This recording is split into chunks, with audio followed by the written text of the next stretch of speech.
to Pseudohyponatremia, the K-Path Principal. Today I'm so excited to be doing another video after such a long time. I hope you guys are all good. Today in this video I want to talk about pseudohyponatremia.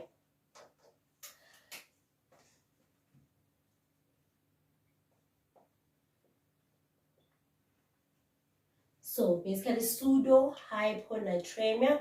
So usually for me to understand big words, I'm sure you know that by now, I dissect them into their smaller pieces, then it's easier to get it. So pseudo, which stands for false, hypo meaning low, and then natremia meaning sodium concentration in your blood. So we're going to talk about false low sodium concentration. So what is this sodium? So sodium, which is an electrolyte, it is a major extracellular cation, and its normal reference range in the blood is between 136 to 145 millimoles per liter. So what really causes this false low sodium levels in the blood, or find it that when you're measuring, doing your sodium measurement, and you find a false low result, so there are different instances that can cause that. So usually it is caused by if the patient has an increased concentration of lipids in their blood, or an increased concentration of proteins.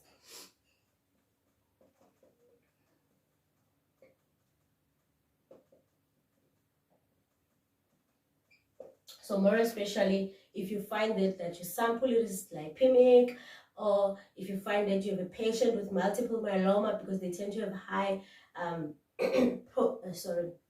protein concentration, so that leads to pseudohyponatremia. So what really happens for us to get this pseudohyponatremia? So what happens is that in the laboratory, the machines that we are using to determine sodium concentration, they use or they work on a method principle called the indirect ISE. So ISE standing for ion selective electrode. So with an indirect ISE, usually the sample,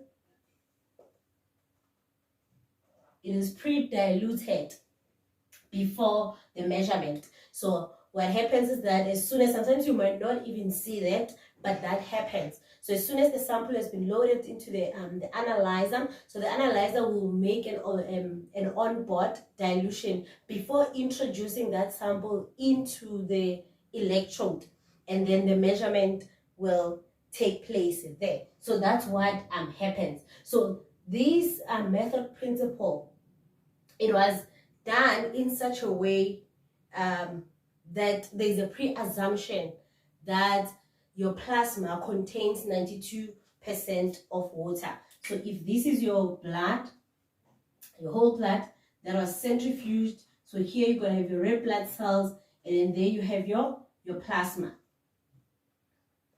So like I said, it was inverted with the pre-assumption that plasma contains 92% water, and then the other 8% here in your plasma will be your solids, like where you'll find your proteins, your lipids, and so on. So this method does not measure sodium concentration, but it measures its activity, what it'll do once it's in, or what it gets interaction, or once it interacts with the interior of the electrodes. And then once that interaction has been done, so there's a calculation that is usually done to be able to get concentration. So that whole calculation, it is based on that pre-assumption. So what happens is now, in a lipemic sample, or in a patient with a high concentration of proteins in their blood, So I'm just going to draw the normal one. So let's say this is your plasma content.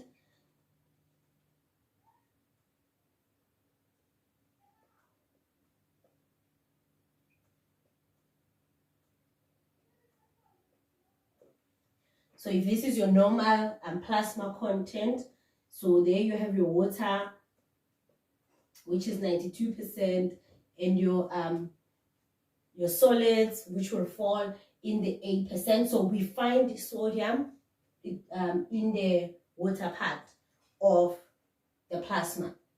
So in a patient with high concentration of lipid and proteins, so what happens is what we call water displacement.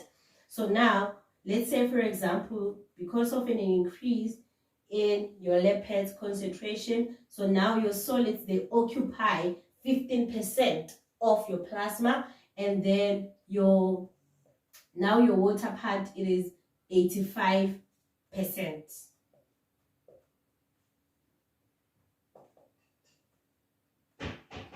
So meaning that because the sample in an indirect ISE is diluted first, and already there's a dilution that is happening in the patient that we don't have control over. So it means now the value that we are going to get from this, let me say B and A, that's why it will be slightly lower than what it's supposed to be, because it means now this sodium has been like diluted a couple of times. Usually most machines, they do a 1 in 10 dilution, and already on a sample that is already diluted. So that's why you end up having a decrease in concentration of your sodium, because less sodium is going to reach the electrodes, thereby giving less activity, and then from the calculation we will get a lower result. So now in this case then, how do we make sure that we get an appropriate sodium result that we will send to the doctor, irrespective of what is happening to the patient?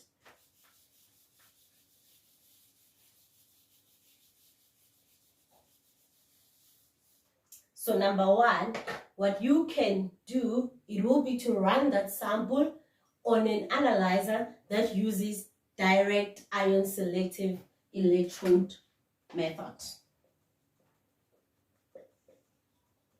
So usually the analyzers that uses this method, it's your blood gas machine. So if in your laboratory you do have your blood gas machine, you can run that sample in your blood gas machine. You will find a correct sodium result, because in a direct ISE there is no pre-dilution of the sample. So that's why I'm sure if you've used a blood gas analyzer before, that it uses a lot of sample. So there is no pre-dilution, and because even in an indirect ISE, is not like physiologically the concentration of sodium is affected. It's just the method that affects. So in a direct ISE, because there's no pre-dilution and there is no change in physiological concentration of sodium, so you should get a proper result. Another thing that you can do or calculate a sodium correction using this formula, whereby you can have your triglycerides multiplied by 0.18 plus your sodium value that you would have gotten if you don't have a blood gas machine in your lab. But then now it means if triglyceride or total protein was not requested, you will have to run it for that reason, because you need it. So for example, if we have a triglyceride value of 11.5, your sodium value of 126 millimoles per liter.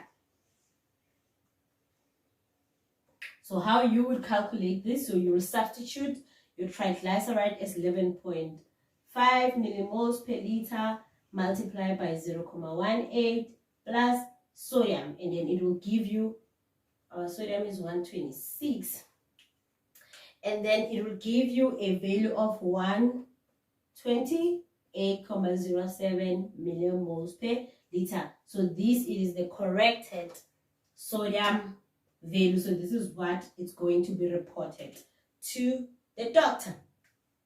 And another thing that can be done in this case, it will be to centrifuge the sample using an ultra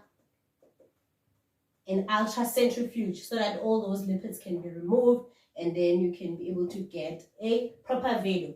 But again, what is important is that please take note of the cutoff values in your laboratory. Okay, because each lab will have their own on when do we start acting. So other laboratories, they will use the lipemic index that will come out from the machine after a run, and then others probably in the SOPs they will put in values to say we only start